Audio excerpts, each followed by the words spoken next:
Абай Құнанбайұлы бірінші қара сөзі. Бұл жасқа келгенше жақсы өткіздік пе, жаман өткіздік пе? Әйтеуір бірталай өмірімізді өткіздік. Алыстық, жылыстық, айтыстық, тартыстық. Әурешілікті көре-көре келдік. Енді жер ортасы жасқа келдік. Қажыдық, жалықтық. Қылып жүрген ісіміздің бәрінің баянсызын, байлаусызын көрдік. Бәрі қоршылық екенін білдік. Ал енді қалған өмірімізді қайтып, не қылып өткіземіз? Соны табылмай, өзімде хайранмын. Ел бағу? Жоқ, елге бағым жоқ. Бағусыз дертке ұшырайын деген кісі бақпаса, не албыртқан, көңілі басылмаған жастар бағамын демесе, бізді Құдай сақтасын. Мал бағу? Жоқ, баға алмаймын. Балалар өздеріне керегінше өздері бағар.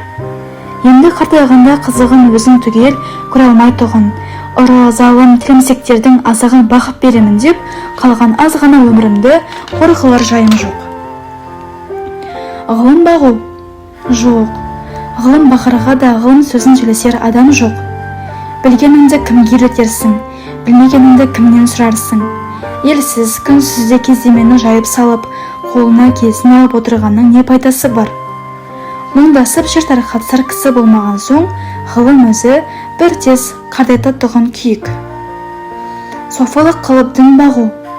Жоқ, ол да болмайды. Оған да тыныштық керек. Не көңілде, не көрген күнінде бір тыныштық жоқ. Осы елде, осы жерде не қылған софылық?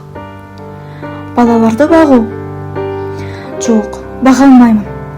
Бағар едім, қалайша бағудың мәнісін де білмеймін. Не болсын деп бағам? Қай елге қосайын, қай харекетке қосайын? Балаларымның өзіне ілгері өмірімнің, білімінің пайдасын тыныштықпен көрерлік орын тапқаным жоқ. Қайда бар, не қыл дерімді біле алмай отырмын. Не бол деп бағам? Оны да ермек қыла алмадым. Ақыры ойладым.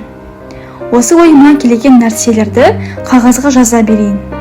Ақ қағазбен қара сияны ермек қылайын. Кім-де-кім ішінен керекті сөз тапса, жазып алсын.